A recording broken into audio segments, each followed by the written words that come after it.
Welcome, everyone. I always like to wait 1 or 2 minutes to give everybody a chance to join. So sit back, relax, maybe go to the toilet quickly, have a drink, and then we'll start in 1 or 2 minutes. Yep.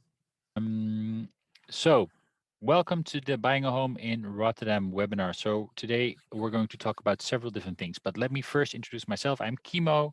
I'm founder of Expat Housing Network, and I'm half Dutch, half Caribbean. I'm a proud father of a daughter who's actually turned 5 recently, and we think she's 16, so that's always good fun. I bought my own home about 5 years ago, a little bit longer now actually. And well, back then the market was already competitive, and it took me 7 offers before I got my final offer accepted. So it wasn't that much different from the market as it is now. The only difference is that back then I didn't know anything about buying a house, and a year afterwards, the business decided, or we decided to actually start offering people support, and we've helped a lot of people out. Had I known then what I know now, oh, things would look so differently.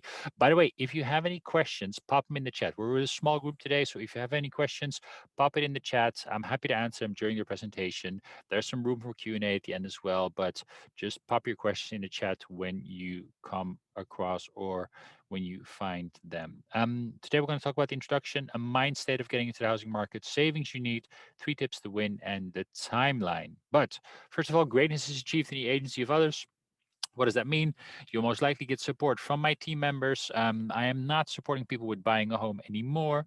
And nowadays, my team has more experience than I have with helping people buy a home. A good thing to see is that they all either are from abroad or have lived abroad. So that is a nice thing. We know what it's like to move into a new home or a new country. We are, however, not traditional real estate agents. What we do, we don't do it for the bricks or for the money. We do it to support people. Our main KPI is client satisfaction. We want to make sure that you're happy with the service that we deliver, and not how many deals we close or anything like that. We help with buying and renting. We don't offer selling, so we are very much focused on helping you find a home and secure a home. We charge a fixed fee, no commissions. Why would you pay more if you're already paying more for the house? And we know what it's like to sell into a new country. What is the added value of us? Well, selling agents take our offers more seriously because we've done due diligence. We can also sometimes book in viewings when it's no longer possible. And we support, of course, with all the legal documents. And we also, and this is an important one, help define the market value of the property. I'll talk a little bit more about that in a few. I will inform you about rules and regulations. And of course, make sure you don't make the same mistakes that we made. I'm very curious to hear from you guys where in the process you are. Are you in the orientation stage, search, viewings, or offers submitted? Just pop it in the chat. I'll continue with the presentation, but I'm very curious to learn a little bit more about you guys. So the mind state. Everybody's asking, or a lot of people are asking, is this the right time to buy? Honestly, that's always the question we get. That's the same question we got last year, 2, 3, 4, 5 years ago. It's always the same question because people are curious where in the cycle they are. Well, let me first share some numbers with you. Last quarter, there were a lot of properties, but currently there's about 1,700 properties for sale. The average housing price last quarter was 375. 20% up from last year. And the days to sell, this is an important one, was 15 days. So that meant from the moment it was promoted to the moment it was sold was 15 days. That is very rapid, right? So what that means is that most likely you have one moment to view the property, maybe two, but not a lot more. And I still think that's incredible because, hey, it's a property that you're going to spend a lot of money on, probably the biggest investment that you'll make in a long time. So make sure you do your due diligence. We'll come to that in a few. If we look at the property development or the values to development, then we see it has started to increase kind of like 2014. Before that, we still had like a little bit of an after dip from the GFC, global financial crisis from 2008. And if I would actually plot the numbers for 2021, 22 in, you'll see an even steeper increase. How important is all this information? It's very important because you want to know where in the cycle you are. And to understand that, it's better to have like a little bit of context about what drives prices up. And of course, it's always a supply and demand thing. So I'm going to talk a little bit more about that, especially within the Netherlands. There are several different things that actually have an influence on the demand side. One is the fiscal benefits. So the government has made it very interesting for you to kind of like buy a home. The first one is tax exemption. If you are 34 years or younger, if you buy a property up to 400,000 euros, then you don't have to pay transfer tax. transfer tax is equal to 2% of the purchase price. So let's say you buy a property of 300,000 euros, then you're saving 6K. Why is this important? Because a lot of people are putting this in or back into the offers that they're submitting. It also attracts more people because you need less savings. So it has an influence on the demand side. Interest rebate, also very interesting. So you can deduct the interest off your mortgage, off your taxable income at the end of the year. So you get some money back for there. It makes it interesting to buy a home because, hey, right now interest is already quite low. If you also get some money back there, then it makes it even more interesting, right?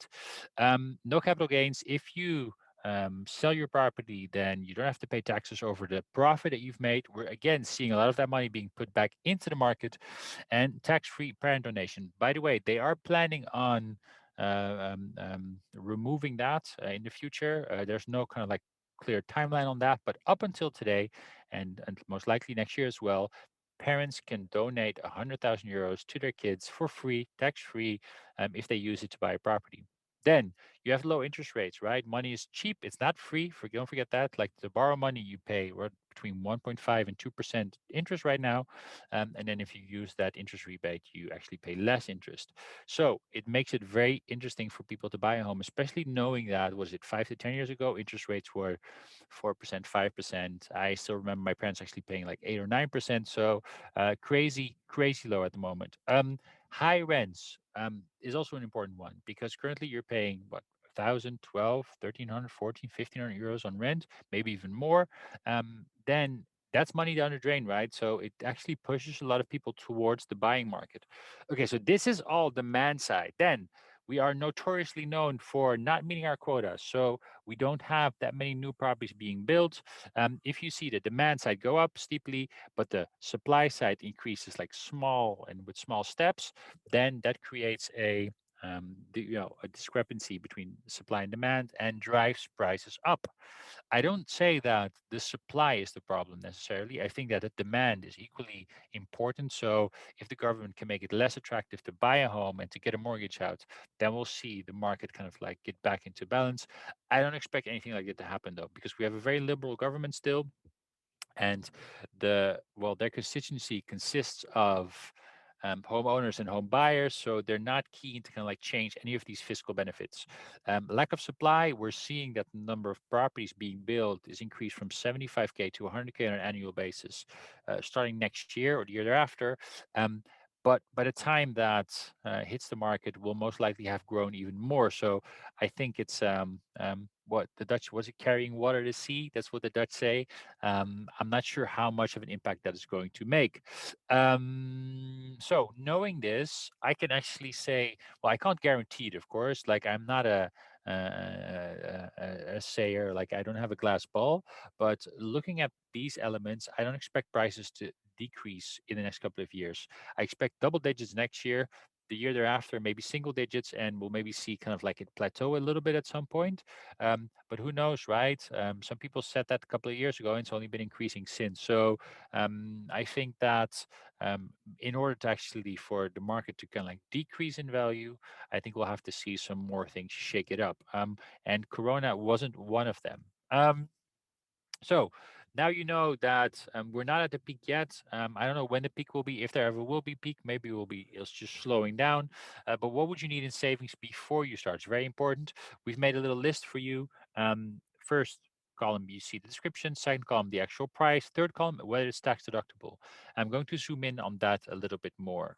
The government wants you to kind of like use experts and wants to actually motivate you to get a mortgage and get mortgage advice. So what they've said is that all the costs related to a mortgage is tax deductible. So you can deduct it of your income tax. So you get about 30 to 40% back of that amount, right? So we're talking about the notary who has to draft the mortgage deed. We're talking about the bank or the mortgage broker. We'll talk about the appraiser. We're talking about NHG if you actually apply for it. So these things are oh, by the way, I got a question from Arthur. Would it be possible to get your slides after the webinar? For sure, we'll send them to you. So these things are all tax deductible.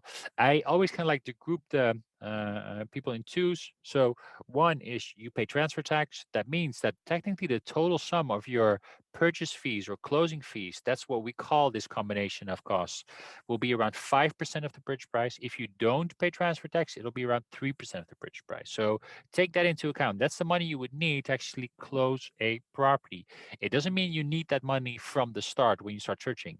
Most of these costs are due when you get the keys or the day before you get the keys. So you have some time. It can take anywhere from 1 to 6 months to find and purchase property. So you have some time also to save some more money. Then I'm going to talk about a few tips to win in the current market. Value, value, value. Very important. Why is it important? Let's look at this property. It's on the market for $395. This is the asking price, right? Let's use agent number one. Asking price of the property is $395. However, the market value is $415. 415 is also the amount that the bank will give to you, right? The bank will say, I want to know what the market value is. I'm going to give you this much money, not more. So let's say somebody actually purchased this property for a amount of 34.35, and we often get the question, how much should I offer over asking price? Well, then my response is, don't look at asking price. Why? I'm going to tell you now. Right now, the difference between asking price and purchase price is 40K. It's about 10%. The difference between market value and purchase price is about 5%. Let's look at agent number two. He puts the property up for 375. It's the same property. He's maybe a little bit more opportunistic, or he's done his research wrong, or something like that. The market value, however, doesn't change. So it's still 415. If somebody purchased it for 435, then suddenly the narrative goes from, hey, you paid 10% more over asking price to you paid 16% more over asking price.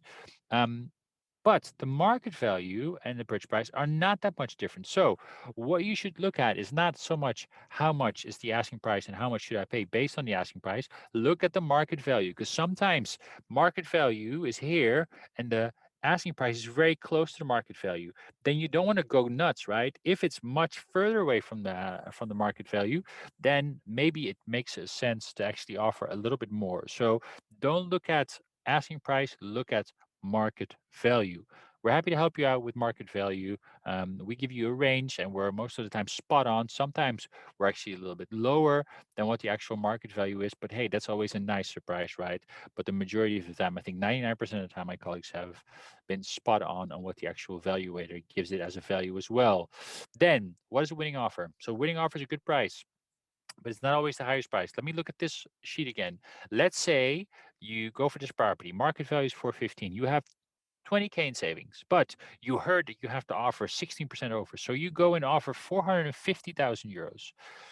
Technically, you can only spend 435 because the bank will give you 415. If you haven't done your due diligence well, then the bank is not going to give you that mortgage. And if the seller knows that you only have 20K in savings, then he's not going to accept your offer. So it's not always the highest price. It's a good price, realistic price.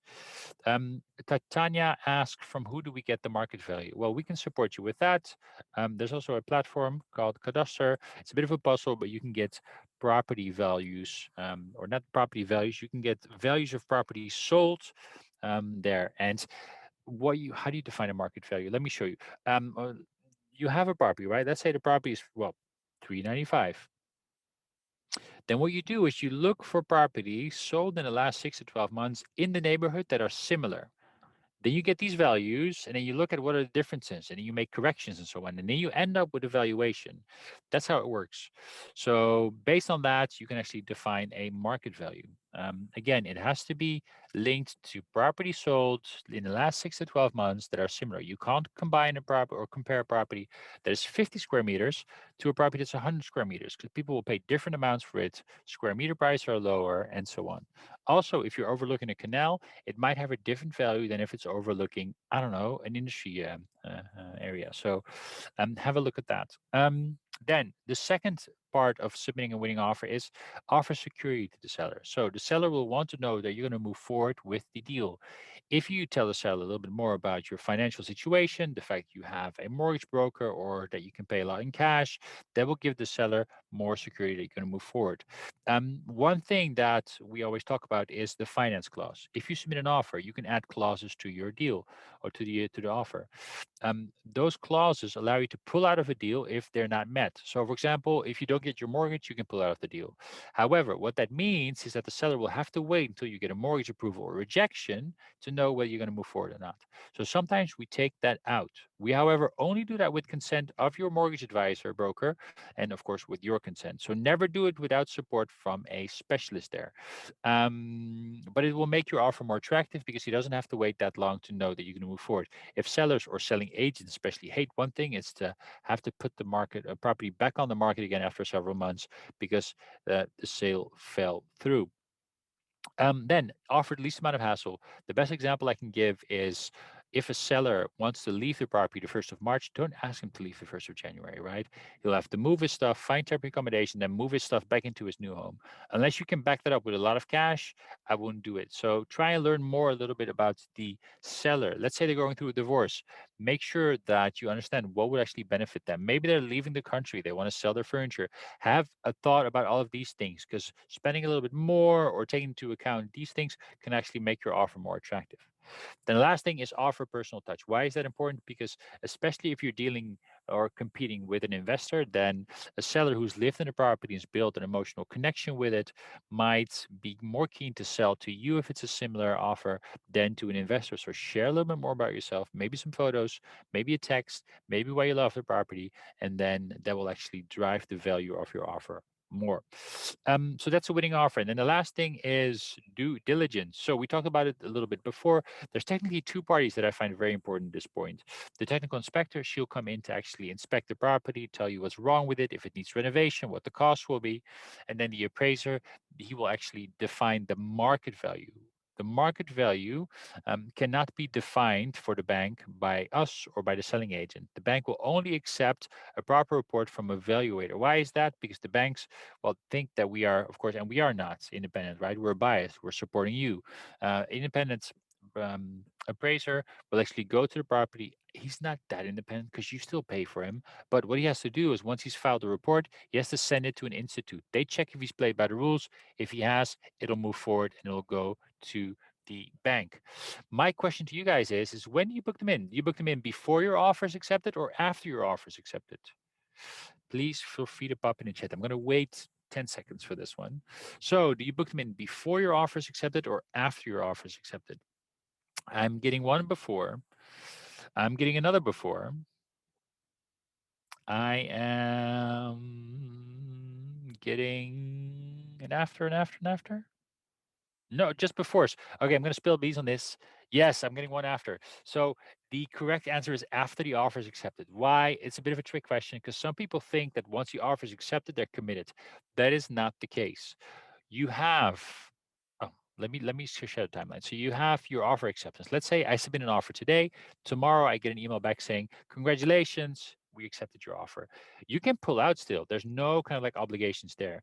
However, if you get the appraiser and the technical inspector in before your offer is accepted and it gets rejected, then you've lost that money because it costs about $1,000 to get them in, right? So you want to get them in as soon as possible after your offer is accepted. Why? Let me tell you why. So let's say tomorrow the offer gets accepted. Then I want to make sure that these guys come in somewhere next week because it takes about a week and a half between offer acceptance and you signing the purchase contract. When you've signed the purchase contract, you're still not fully committed because you have something called a cool off period, which is about 3 days, right? You still have that time to pull out without giving any reason. But you want to know what you're buying before you actually have the end of that cool off period. Ideally, even before the bridge contract signing, because you can use that moment at the notary to actually negotiate if possible. If you're not dealing with the notary, you can still negotiate it. But make sure you get the report of the technical inspector and the appraiser in before you sign a purchase contract. If that is not possible, trying to get it in before you actually have the cool off period end. Because you want to know what the property value is, because that's what the bank will give you in terms of money. And you also want to know if you, I don't know, have to fix the roof for 10,000 euros 2 months in after you've moved into the property. So you don't want to buy something that is a big surprise, a nasty surprise. So you want to know what you're actually buying into. So after the offer is accepted, ideally as soon as possible thereafter. Let me share a little bit more about the general timeline with you. So you have to start search. This is, by the way, a bit skewed. It can take anywhere from weeks to months before you find something, get an offer accepted. Then you book in the appraiser and technical inspector, then you have the signing of the bridge contract, then the mortgage application will technically be finalized. It'll not start, it'll be finalized. Don't wait to talk to a mortgage advisor until that moment. Already chat with somebody now. Then the cool-off period ends, and then there's kind of like this period where the mortgage advisor will try and get you the mortgage. I think 4 weeks is a lot, especially in low season. High season, on the holidays or Christmas, it might take a couple of, well, a week more, but I would say averaging 2 weeks is a more realistic timeline. Then, about 7 days before you get the keys to the property, you'll get a email from the notary stating this is what you have to pay, because we talked about purchase fees a little bit, right? So let me add. So you have to the purchase price. So you're buying the property for 400,000 euros. Then on top of it, you pay your closing fees. Let's say you have to pay transfer tax, then it's 5%. So that's 20K. So your total bill will be 420, but the bank will only give you 400,000 euros. So that means that you'll still have an amount of 20K to pay to the notary. That's the kind of like final invoice that you'll get from the notary. Also, he'll share with you, of course, the documents that will be signed on the day that you become the owner, which is the transfer day. So what happens on the transfer day? You go to the property, inspect it for a final time. If it's in a good condition, then you go to the notary, then you sign the transfer deed, the mortgage deed, you get the keys, and then you'll be a proud owner of the property. Let's say something is wrong with the property that should have been disclosed. Well, technically, you have about 2 months. It's not by law, by the way, but you have about 2 months to actually well, notify the selling party of anything that should have been disclosed upon the date of transfer before. However, the longer you wait, the more difficult it becomes to prove that it was already the case when you actually moved in. So don't wait too long. Make that cake. Use everything in the property ASAP. And then if something is not working that should have been disclosed, you can hold the seller liable still. I got a question from Jacob. Sorry if I missed it, but when would you start talking to banks' mortgage advisors? My advice would be now. I think it's important to understand what it is that you can borrow because it will help you with your search, right? Let's say you can borrow 400,000 euros, but in your mind, because you had a calculation somewhere, you saw something, you thought you could borrow 450,000 euros, has a big impact on what it is that you can find. So make sure you chat with them right now. Also, it will help you understand what your monthly cost would be. I think it's very important to understand that because a lot of people are saying, oh, I want it to be at least lower than my monthly rent or equal to my monthly rent. But don't forget, when you pay your mortgage, you have your principal, which is technically you buy off the or pay off the mortgage, and you have your interest, right? But the principal is money that you can actually play around with. So make sure that you chat with a mortgage advisor before you, well, or as soon as you start the search or anything like that. Do you have any recommendations for mortgage advisors? Yes. What I would suggest is, guys, pop in your email into the chat. You can only send it to me, and then I'll connect you to some mortgage advisors. Um, then another question: Do you have does mortgage depends on buyer's age? No, it doesn't. Your mortgage depend on what, of course, you earn, and what your partner maybe earns, and whether you get any kind of like structural extra compensation. Those are the main criteria of what your mortgage depend on. And of course, the mortgage will never be higher than the value of the property. Whew, I think we're already in the Q&A section. So Anna asks, how many weeks, months prior to buying should we start searching for a house? Let's say we want to buy something around summer 2022. So if you consider buying something as in moving into something, then I would already start now. If you consider buying something as in having an offer accepted, then you can start somewhere in Q1. I'd say that it takes at least 2 months and around 6 months to actually find and secure something. Of course, depending on what the market has to offer.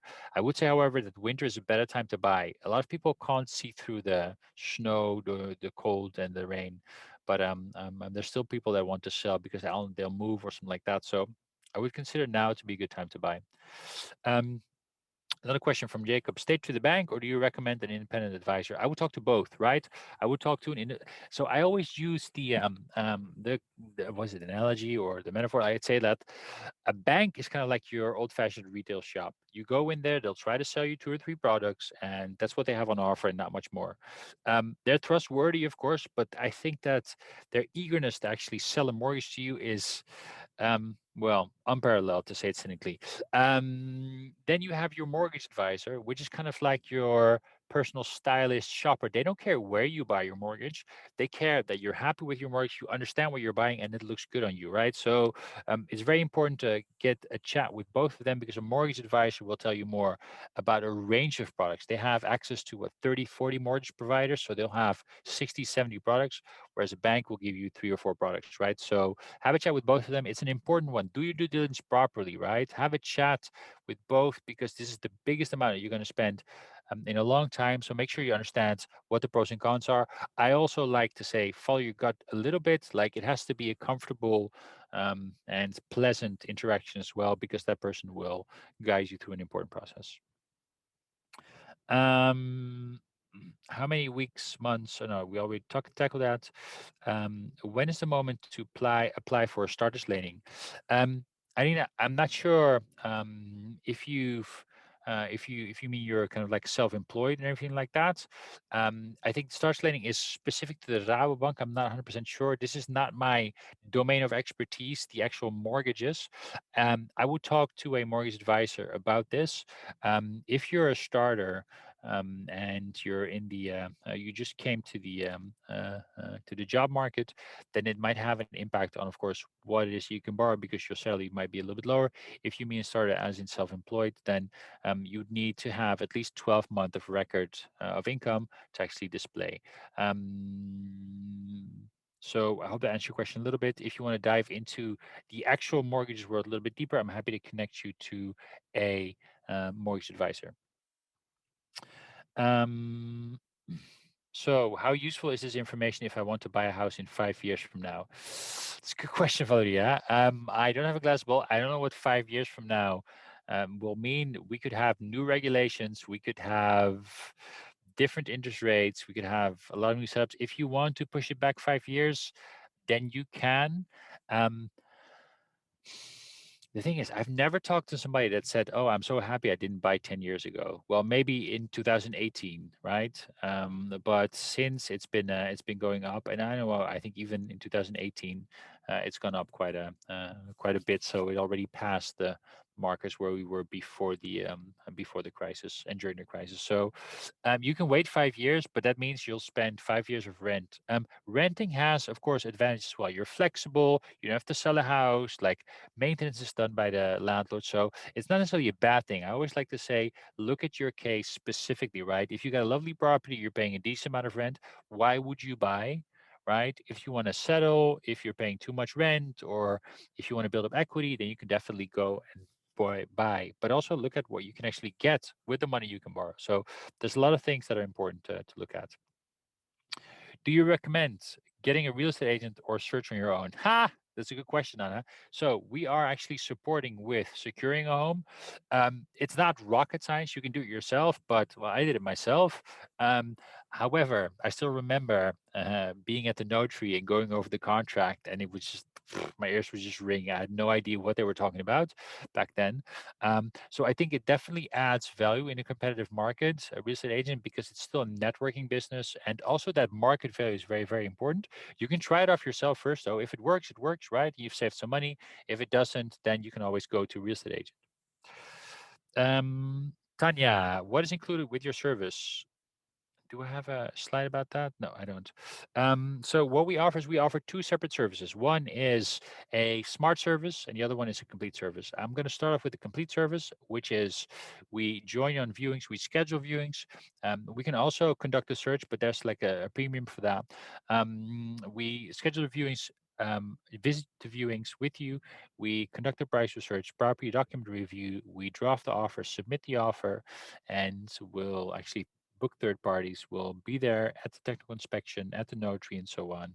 And I will chase the mortgage advisor, and I will also be there for the transfer and make sure you understand what it is that you're signing for and that the money is incorrect. That is the complete package. The smart package is all of that except for the fact that we don't join on anything, right? So that's the difference. For the smart package, we charge 2,500 euros, and for the complete package, off the top of my head, I think it's 4,000 euros. All in, no hidden taxes, no extra costs, all that. How similar or different are we with makelars? So I would say there's a couple of differences between us and maklers. We still conduct the process of helping you buy a home, right? So a lot of maklers do that as well. The only difference is that we don't offer selling, and we're very much geared towards international. So our processes, our documents, all of that has been geared towards a specific niche, and to make sure that your client satisfaction is up to par. We also have a big network, but some agents have that as well. So I think that is the main difference. Also, the type of people we are not the type of people that rock up in a striped suit on a scooter. We are people that actually build a relationship. We used to have like this secret slogan: if we didn't get invited to your housewarming party, we didn't do a good job. First of all, housewarming party means we found a home for you and you were happy with the home. The second was we built a relationship, so you would actually invite us. At some point, we got this many invitations, so we said, okay, hey, maybe we don't need to use that slogan anymore. Don't tell anyone, but that's what kind of like defines us compared to a broker a little bit. Um, is Funda the best source to look for houses or any other websites you recommend? Yeah, Funda is a big one. I would also consider something called Yap.nl. Let me add it to the Dennis, Yap.nl, Paris.nl, and I think VBO.nl as well has properties. Look at that, but Funda has like 95% of the properties on the market. What's your opinion of buying an already built house, apartment versus new developments? Question from Jacob. So, an already built house has the benefits of the fact that you can move in once you become the owner. New build means it still needs to be built, and you'd have to pay double cost. So you pay for the mortgage partly, and you pay for your rent. If it's new built, as in it's been completed already, I would say that energy labels are regularly higher, walls are thicker, so there's less nuisance from neighbors and stuff like that. There's less maintenance fees, stuff like that. So I think the benefits of a new build is that you can influence as well the level of finishing if it's not completed yet. But the downsides are that you don't know what exactly you're getting because you're buying off plan, right? But yeah, no, I think depending on what it is that you're looking for and when you want to move in and what you prefer, new builds could definitely be an option. We're giving a webinar. We had a webinar on the 9th of December. We're considering maybe doing another one next month. We were planning initially to do it once every quarter, but we got such a high attendance rate that we might give it a little bit sooner. So keep track of the website and our socials, and you'll see it pop up. Another question from Anna Reginova. A bit of a specific question. Do you find Rotterdam to be a good city for investment if we want to sell a house in the future? Oh, yes. Compared to Amsterdam, definitely, definitely. I think Rotterdam has a lot going for it. I think that they've just woken up from an international perspective, outside, of course, the harbor. I think it has a lot going for it. Prices per square meter are still relatively affordable. It's gone up though the last year and a half, of course, but I think it's definitely a good investment, Rotterdam. Of course, take a look at where you want to buy because you'll probably live in it yourself first. But Rotterdam and I'd say the top four major cities outside of Amsterdam are good investments at the moment. For a 400, 500K house, how much money do we need to have saved? So Tanya, a good question. So if you have to pay transfer tax, you have to at least have 5%, right, in the purchase fees. I would also consider anywhere between 5 to 10% in savings that you might want to put up towards an offer. So what does that mean? Let's say the minimum is then 15%, go for a 500,000 euro property, then a minimum of 15% would be 75K you'd have to save, of which 5% would go to closing fees, which is 25K, and then make sure you have a buffer that you can actually use towards submitting an offer that's a little bit more attractive. Or if you get an offer that you can actually get for market value, then you have some time to some money to renovate. So I hope that answers your question a little bit. By the way, if you look for more popular areas and like more finished houses, you might find more competition than if you look maybe in less developed areas that are up and coming and so on. Ooh, any further questions? If not, then that is the end of the presentation. I'm going to best areas in Rotterdam, price value. So maybe it's a good idea to draft the map. So okay, so as these things go, anything that is popular, central, or close to kind of like the more richer neighborhoods is already kind of like, how would you say that?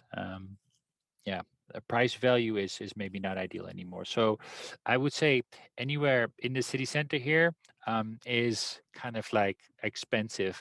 Like the north, I consider to be somewhat pleasant in terms of like price value. I think that here north of Kralingen, I'd say that you'd have maybe a less price value, but I'd say anywhere here, Liskwartier, New Weste is good. I wouldn't go too far south though, or too far kind of like east. So my advice would be look around this range, right? Look around this range. I think there's plenty of value to be found there. The further close to the center you go, the less the more attractive the valuations become. Um, I always say that water view is also good. I think that depending on where you actually buy, maybe I can zoom out a little bit more. I would say a little bit further close to Schiedam is good. Like the public transport is pretty fascinating and pretty well done in Rotterdam. So those would be my. So I would say the range here, this range. I would consider that. If you can find like good value for money, and it really depends on the type of property, right? Where you buy. If you can find good value for money here, then also go for it. Don't go too far east. Don't go too far south. I would stay clear from those areas a little bit for now. Again, by the way, this is personal preference as well, part A, because if you do like it there, then don't hesitate. I think the majority of the areas are relatively safe, so don't worry too much about them. Um, Maybe one more. How important are the energy levels? Should we aim to buy energy level A? A, B, C is fine.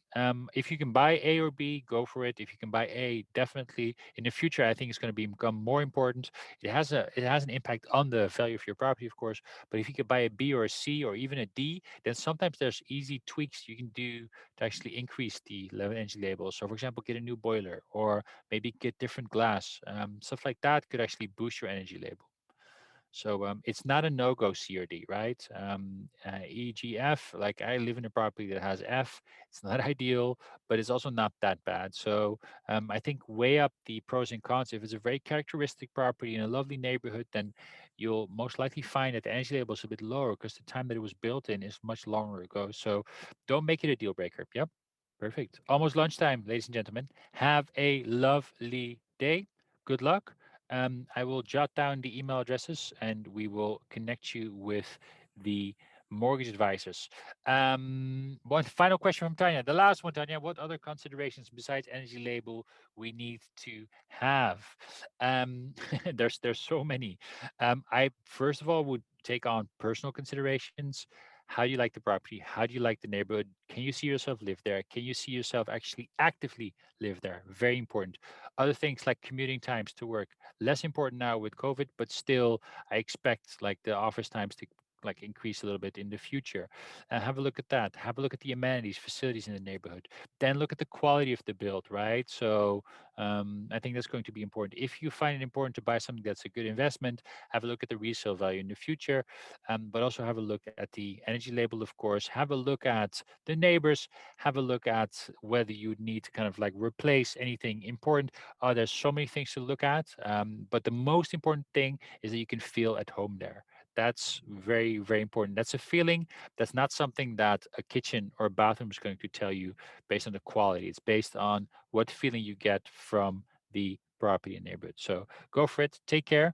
Have a lovely day, and we will be in touch. Ciao, ciao.